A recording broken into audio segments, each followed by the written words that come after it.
Assalamualaikum warahmatullahi wabarakatuh. Perkenalkan, nama saya Musa Nadianto dari kelas C program studi Ekonomi Syariah dan Manajemen. Di sini saya akan mengenalkan atau menganalisa atau mereview produk atau brand dari PT Sumber Alfaria Trijaya atau yang biasa kita sebut Alfamart. Di sini saya akan menjelaskan tentang sejarah Alfamart. Sejarah Alfamart dimulai pada tahun 1989 oleh Joko Susanto dan mengawali usaha di bidang perdagangan dan distribusi. Pada tahun 1999, perseroan merambah ke sektor minimarket. Alfamart menyediakan barang-barang kebutuhan pokok dengan harga yang terjangkau. Dari tahun 1989 sampai 2023 sekarang, Alfamart memiliki beberapa gerai. Di sini saya akan menjelaskan tentang Alfamart dari tahun ke tahun. Tahun 1989 berdiri sebagai perusahaan dagang aneka produk oleh Joko Susanto dan keluarga, yang kemudian menjual mayoritas kepemilikannya kepada PT HM Sampurna Tbk pada bulan Desember 1989. Dan pada tahun 2002 akuisisi 141 gerai Alfa Minimart dan berganti nama menjadi Alfamart. Pada tahun 2009, penawaran umum perdana di Bursa Efek Indonesia memasuki pasar Bali mulai menggunakan conveyor belt dan mempunyai gerai 3.300 lebih gerai beroperasi. Dan pada tahun 2012, penawaran umum terbatas dan Bahang memesan efek terlebih dahulu. Pendirian anak perusahaan PT Sumber Indah Lestari yang bergerak di bidang perdagangan eceran kosmetik memasuki pasar Medan dan mempunyai 7.000 lebih gerai beroperasi. Pada tahun 2013, akuisisi tambahan saham PT Media Utama Indonesia. Perubahan nilai nominal saham dari 100 menjadi 10 per lembar. Pendirian anak perusahaan Alfamart Retail Asia PTE Ltd. Kepemilikan saham 100%. Memasuki pasar Jambi, Pekanbaru, dan Banjarmasin. Mempunyai gerai 8.500 lebih gerai beroperasi. Pada tahun 2014, usaha patungan melalui anak perusahaan Alfamart Retail Asia PT Ltd. Mendirikan Alfamart Trading Philippines yang berkedudukan di Filipina dan memasuki pasar Filipina dan penawaran umum berkelanjutan obligasi berkelanjutan 1 Sumber Alfaria Trijaya tahap 1. Penawaran umum saham terbatas tanpa hak memesan efek terlebih dahulu. Akuisisi saham MIDI sehingga total pemilikan menjadi 86,72% dan sudah memasuki pasar Pontianak dan Manado. Mempunyai 9.800 lebih gerai beroperasi. Pada tahun 2015 mendirikan PT Sumber Trijaya Lestari. Penawaran umum saham terbatas tanpa hak memesan efek terlebih dahulu. Penawaran umum berkelanjutan obligasi berkelanjutan 1 Sumber Alfaria Trijaya tahap 2. Memasuki pasar Batam dan mempunyai 11.000 lebih gerai beroperasi. Pada tahun 2016, 12.000 lebih gerai beroperasi meluncurkan Alfamart Virtual Store pertama. Pada tahun 2017, penawaran umum berkelanjutan obligasi berkelanjutan 2 Sumber Alfaria Trijaya tahap 1 tahun 2017 dan memiliki 13.500 lebih gerai beroperasi. Dan pada tahun 2018, penawaran umum berkelanjutan obligasi berkelanjutan 2 Sumber Alfaria Trijaya tahap 2. Mempunyai gerai 13.600 lebih yang beroperasi dan 500 gerai beroperasi di Filipina. Nah, pada tahun 2019, 20 tahun Alfamart mengibarkan sayapnya di Indonesia. Mempunyai gerai 14.300 lebih gerai yang beroperasi dan launching Alfa Gift yang merupakan aplikasi dari Alfamart yang memungkinkan pengguna untuk selalu up to date promosi dan mendapatkan penawaran khusus hanya tersedia di aplikasi. Melalui akuisisi PT Global Loyalty Indonesia dengan pemilikan sebesar 75%, 750 lebih gerai beroperasi di Filipina dengan total 3 gudang.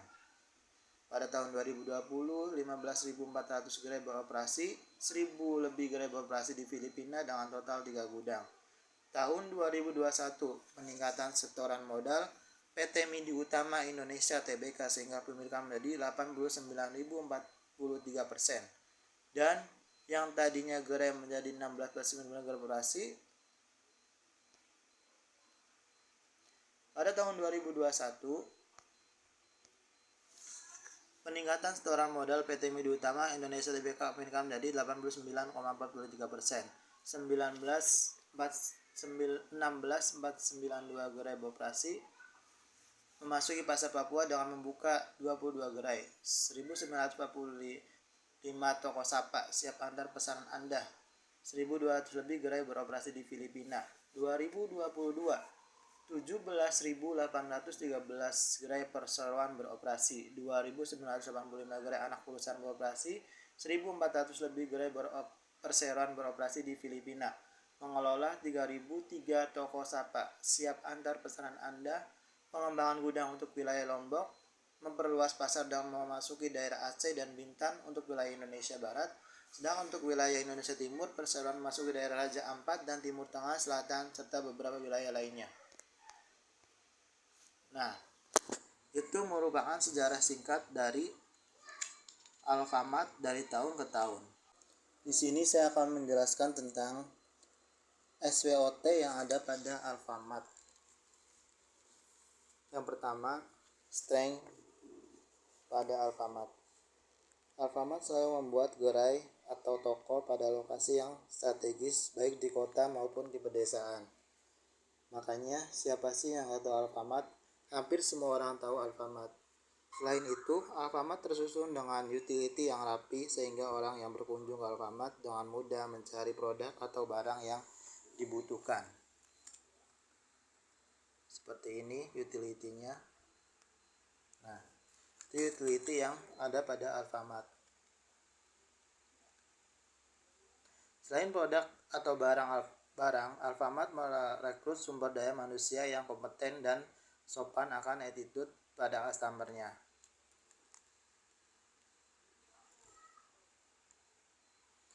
Yang kedua, weakness yang tidak bisa dimiliki oleh Alfamart yaitu saham atau modal yang cukup untuk membangun gerai yang lebih bagus dan mewah lagi untuk pembangunan yang berkelanjutan. Yang ketiga adalah opportunity atau kesempatan yang akan didapat oleh Alfamart adalah banyak orang yang tahu gerai Alfamart yang tersebar di seluruh Indonesia dan perkembangannya yang semakin maju, yang tadinya hanya Alfamart dan berkembang menjadi Alfamart Express dan masih banyak lainnya. Dan juga transaksi yang mudah karena bisa bayar dengan semua pembayaran, contohnya QRIS, e-wallet, dan transfer bank. Selain itu juga di Alfamart bisa tarik tunai dan pembayaran lainnya. Seperti ini contohnya banyak pembayaran yang bekerja sama dengan Alfamart. Seperti pemesanan transportasi baik itu darat maupun laut, transfer bank, pembelian kuota, bayar listrik, bayar tagihan, cicilan motor, dan masih banyak yang lainnya. Makanya customer atau pembeli banyak yang memilih ke Alfamart karena mudah dan banyak ditemukan di mana saja dibandingkan dengan kompetitor lainnya yang hanya menyediakan 1-2 gerai di satu desa itu sendiri. Itulah yang membuat pembeli atau customer tetap memilih Alfamart.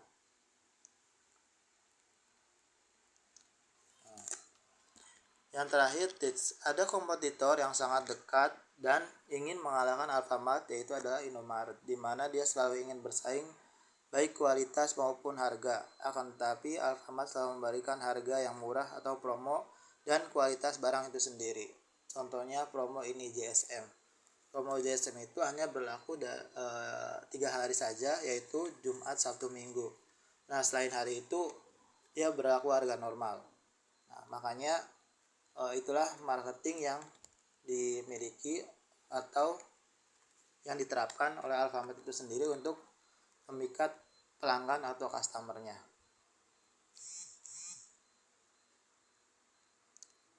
Image atau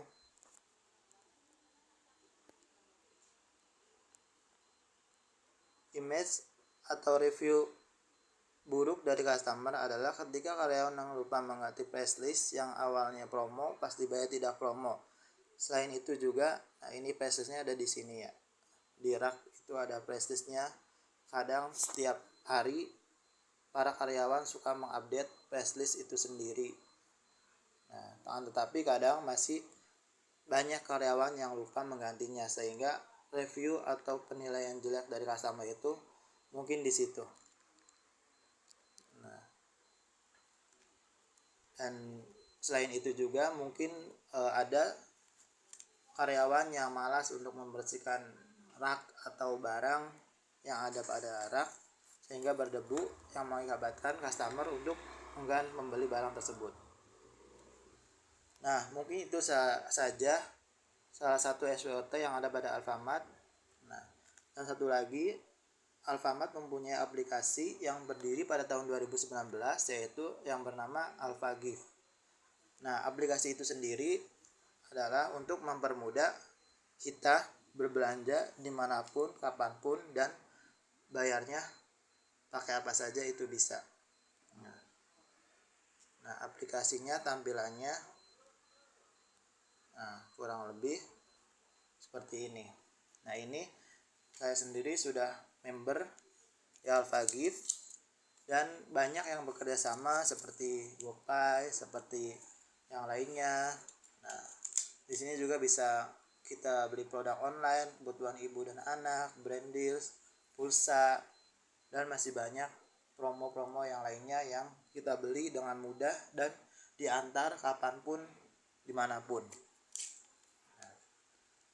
Ya, mungkin itu saja penjelasan tentang SWOT dari Alfamart dan sejarah singkat dari Alfamart yang bisa saya sampaikan dan saya jelaskan. Mungkin kurang lebihnya mohon maaf jika ada salah kata yang kurang berkenan. Dan akhirnya, wassalamualaikum warahmatullahi wabarakatuh.